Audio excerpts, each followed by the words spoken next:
Kain tayo guys ng pinakamurang chicken meal dito sa Abu Dhabi, UAE. Pinakamura na nga to guys sa lahat ng nakain ko ng chicken meal na merong fries at bread at merong sauce. Pero separate nga lang yung drinks niya.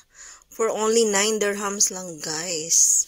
Pwede na rin naman yung lasa niya. Hindi nga lang siya kasing lasa ng sikat ng FKC at Jollibee. Ayun, pero kung nagtitipid ka at nagugutom ka sa daan, ayan, pwede na yan, pang tawid gutom.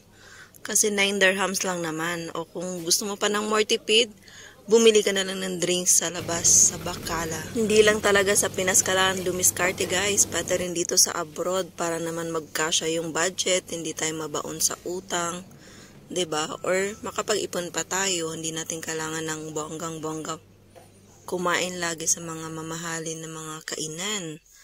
'Di ba? Lalo na kung sanay ka naman sa hirap noon sa Pinas.